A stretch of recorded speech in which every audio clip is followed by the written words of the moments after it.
Lupang Tinubuan ni Narciso G. Reyes. Sa gitna ng maingay ngunit masiglang tutuban, nagsimula ang pag-usad ng tren. Maririnig ang sigawan ng mga batang nagtitinda ng mga babasahin gaya ng Tribune, Taliba at Liwayway. Kapansin-pansin ang pagmamadali at pag-aalala ng mga pasahero.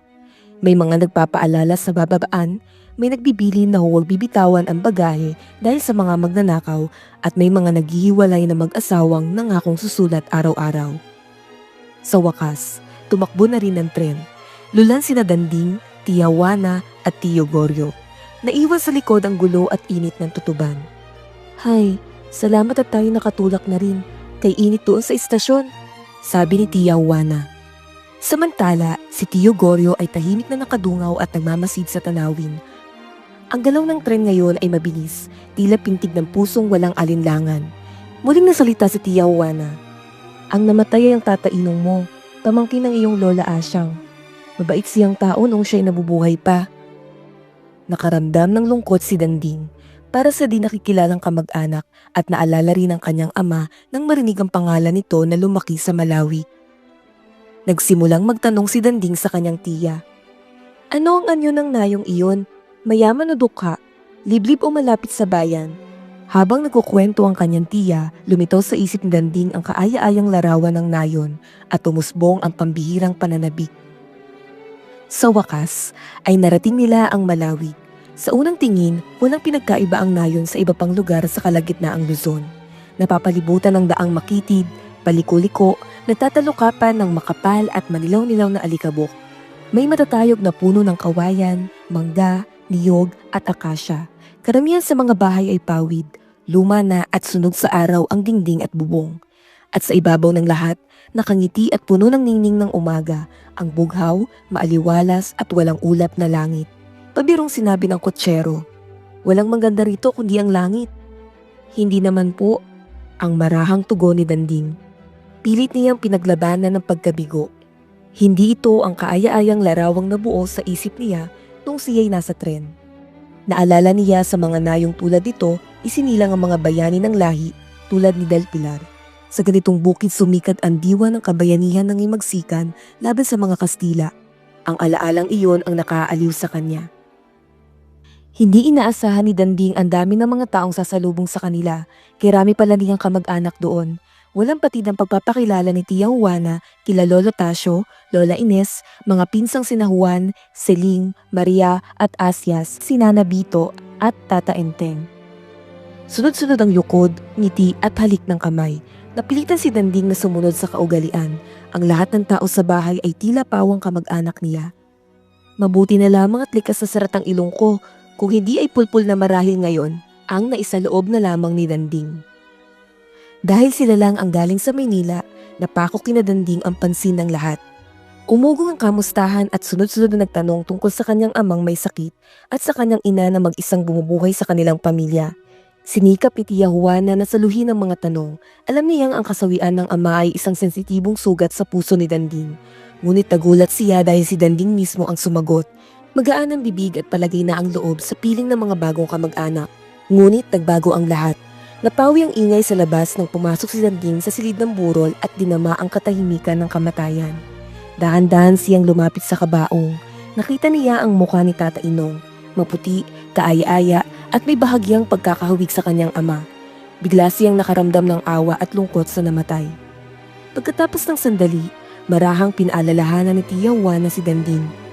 "Hindi mo nababati ang Nana Maria mo." Ang pabulong niyang dinagdag. "At ang pinsan mong si Bining." Humalik sa kamay si Danding sa asawa ng yumao at naupong tumabi kay Bining. Inabot niya ang isang album na malapit sa kanya.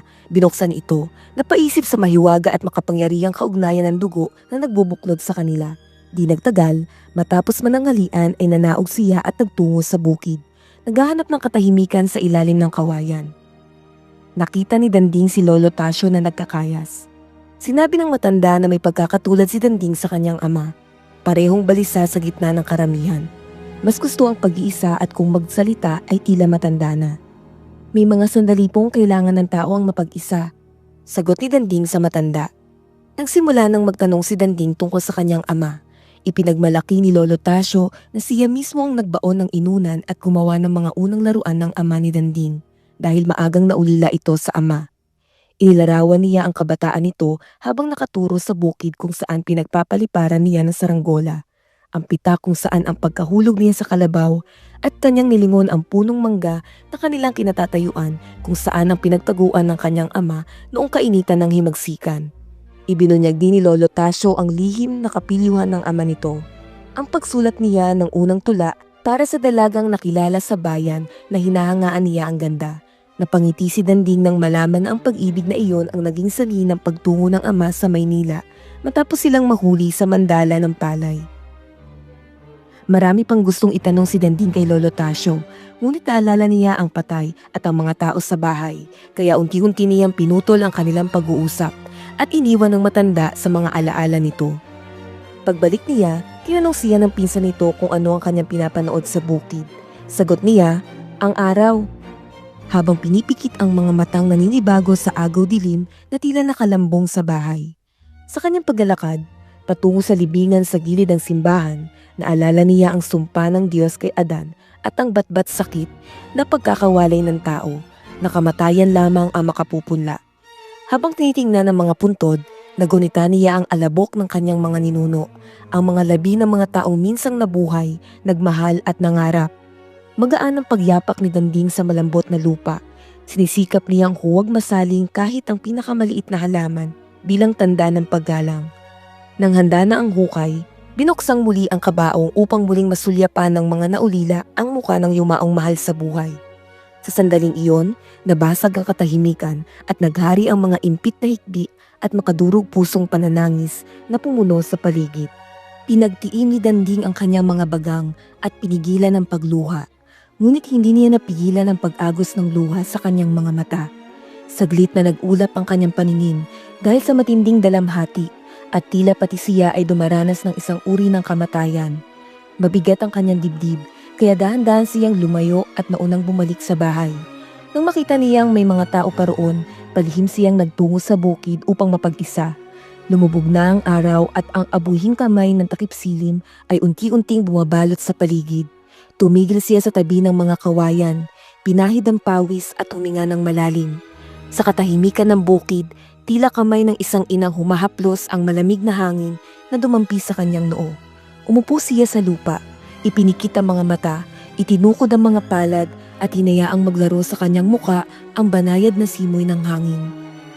Unti-unting napawi ang lumbay at pagod ni Danding habang nagpapahinga sa bukid.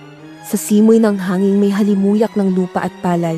Tila muling nabuhay sa kanyang alaala ang mga kwentong minsang ibinahagi ni Lolo Tasio. Ang mga araw ng pagsasaranggola sa bukid, pagkahulog sa kalabaw, dalaga sa bunton ng palay, ang lahat ay nanariwa sa kanya. Habang pinagmamasdan ng paligid, napangiti siya ng marahan at nakadama ng kapayapaan. Sa mga sandaling iyon, parang naging isa ang kanyang puso sa lupang tinubuan, ang bukid na saksi sa luha, halakhak at pag-ibig ng kanilang angkan. Sa sandaling iyon, natuklasan ni Danding ang tunay na kahulugan ng pag-ibig sa lupang sinilangan. Naramdaman niya kung gaano kabigat ang mawalay sa sariling bayan at kung bakit ang mga anak ng inang bayan ay handang magbalik kahit sa lungain ng unos. Naunawaan niya rin ang sakripisyo ni Rizal at Bonifacio na sa ngalan ng bayan ay walang pag-aatubiling nag-alay ng dugo. At sa kanyang pagninilay, nakita ni Danding ang kahalagahan ng lupang pinagmulan, ang lupang saksi ng buhay, lihim at alaala ng kanilang angkan, at siya'y muling napangiti. May taglay na dangal at pag-ibig sa tinubuang lupa. Habang nasa baybay, narinig ni Danding ang mga tinig na tumatawag sa kanya. Dahan-dahan siyang tumayo at napansin niyang gabi na at napalibutan na ng dilim ang paligid. Bagaman madilim ang langit at walang buwan, naaaninag pa rin niya ang mga kawayang saksi sa unang tula at unang pag